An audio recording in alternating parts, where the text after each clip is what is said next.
For a character who died before the game even begins, it may surprise you just how important Kratos' wife is to the story of God of War 4. The 2018 reimagining of the iconic PlayStation series begins beautifully, with Kratos chopping down a tree marked with a golden handprint that he carries home to use as a funeral pyre for his deceased spouse. In an instantly powerful opening scene, Kratos cremates the body and, clearly in pain but unable to express it in conventional ways, barks at his son Atreus that they are going hunting, to prepare his son physically for the long, perilous journey that they are about to embark on. Immediately the two begin their great quest to scatter her ashes. But who was Kratos' wife, and why does he need to travel so far just to lay her to rest? What woman managed to take the intense fire and fury of the Spartan god of war and create this mourning, solemn, fatherly figure that we see before us now? Well, Kratos wasn't the only parent with secrets. My name is Rach and welcome back to Pocket Lore from WhatCulture Gaming. God of War's most overlooked character could be the villain all along. Faye's life and her death is a mystery, but there are a few clues throughout the game that hint that not only did she have huge secrets about her past, but also that those secrets point to a grand plan that she had orchestrated from the very beginning. A plan that culminates in the end of the world. Anyone who has finished God of War will have learned that Faye was, in fact, a giant, but you may not have realised exactly what the consequences of that entails for Kratos and Atreus. The Giants, or the Jotnar, were an incredibly powerful and ancient race, and the sworn enemies of the Aesir, the gods.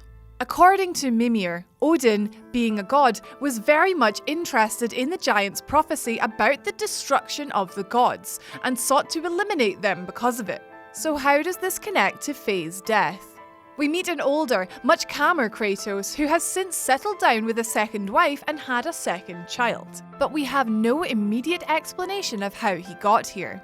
While all the other games in the God of War series were set within Greek mythology, now Kratos finds himself in the ancient Norwegian realm of Midgard, surrounded by the world of Norse mythology. It is shown during the game that the ancient civilizations and mythologies of ancient Greece and Norway do exist in tandem with the God of War universe. After ending up in ancient Norway, assumedly by travelling there on foot, Kratos meets his future wife, whom he affectionately calls Faye. There is reason to believe that Faye and Kratos were brought together by fate, but speculation that their chance meeting was anything but chance. Upon her death, it was Faye's final wish for her ashes to be spread at the top of the highest peak of all the 9 realms. Along the way, Kratos runs into a dwarf named Sindri, but he too has a tie to Faye, noticing the Leviathan axe hanging on Kratos' back. After recognizing the axe as his own handiwork, Sindri is scared of Kratos, fearing that the woman that they made the axe for had been harmed. He is noticeably affected by the sad news of her death, and he calls her a fierce warrior and a good woman. He reveals that Faye was the one who sought out the dwarven smiths, looking for a powerful weapon with which to protect her people. It is clear how much Faye meant to Kratos, although being a stoic Spartan, he never truly voices his emotions. Though he was often away hunting, he clearly felt very strongly about his late wife, exhibited once again when he hears her calling to him through the light visions in Alfheim. Faye truly was a beloved wife and mother, and a good person who touched the lives of many. When the pair make it to the highest peak of all the 9 realms, not in Midgard but in Jotunheim, they discover a temple with a set of murals depicting their own adventures. They discover that Faye, actually named Laufey, was a giant and the last of her kind who decided to stay behind in Midgard. She had predicted the pair's entire adventure, was responsible for all the various painted handholds and pathways to follow this whole time, and suddenly her last wish for them to travel there to Jotunheim suddenly makes sense. She wanted them to find this place.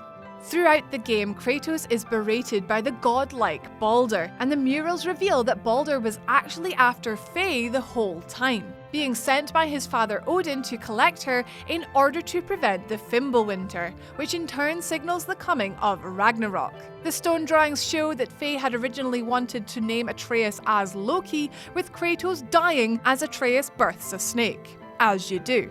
I will leave that part there for now because there's a lot of lovely Norse words here, so let's break these down. Laufey was a figure from Norse mythology, mother of Loki and consort of Farbauti, her Jotun husband, whose name means cruel striker or dangerous hitter. Little is known about her aside from mothering her more widely known son, but her names and the interpretations of them describe her as being full of leaves, and combined with her husband, the two of them symbolically embody lightning striking the leaves of a tree to give rise to fire. That fire was Loki, a Norse god who is a shapeshifter and often known as a trickster. The stories tell that Loki certainly gets around, fathering many children including Hel of the Dead, Fenrir the Wolf, and Jormungand, the World Serpent, the last of which we meet in God of War 4. Mímir, claiming to be the smartest man alive, warns Kratos that with the death of Baldr, the 3-year-long winter has started, meaning Ragnarok will follow a whole 100 years early. Fimbulwinter comes from Old Norse and means awful great winter. It is the harsh winter that will see snow falling in all directions without any summer in between for 3 successive years. After the Great Winter, it is said that there will be innumerable wars, and the end of the world that will put an end to all life on Earth, Ragnarok, will commence.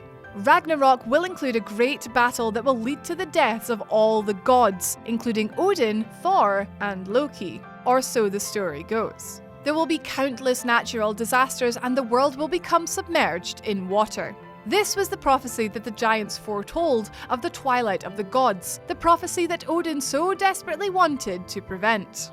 The significance of the very start of the game, when Kratos is chopping down a marked tree, now becomes clearer. The trees with the markings on them must have been protected with a veiling spell to hide Faye's presence from Odin and the rest of the Norse gods. She had Kratos remove the trees and therefore disable the protection around her woods, which alerted the gods to her presence in Midgard and set her whole plan in motion.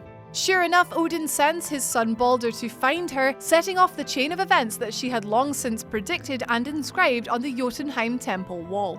Laufey wanted Baldr to come for her, however, she knew that she would have to be dead by the time he arrived. The giants have always hated Odin and the rest of the Norse gods. Judging from the scene at the top of Jotunheim, the giants have all been destroyed, presumably by Odin, but the temple drawings suggest that this had all been foretold a very long time ago.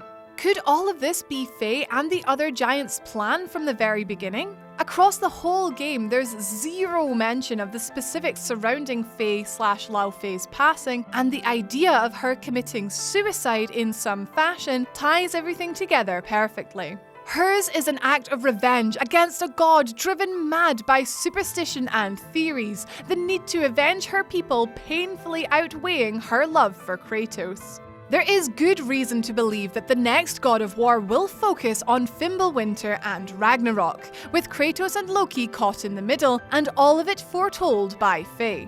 Though we never see her and have only Kratos and Atreus' interpretations of her prophetic drawings to go by, Faye is a massively instrumental character not only for 2018's God of War, but also for its planned sequels. It is hard to ignore what looks like that final drawing of Kratos lying dead in Atreus' arms, as the two remark that Faye has always been right about all of her predictions so far. However, anyone who knows God of War will also know that Kratos doesn't tend to bow to prophecies. They tend to bow to him. In the end, Kratos and Atreus scatter Faye's ashes together, her final wish fulfilled on a personal level, leaving father and son closer than ever as both family and warriors.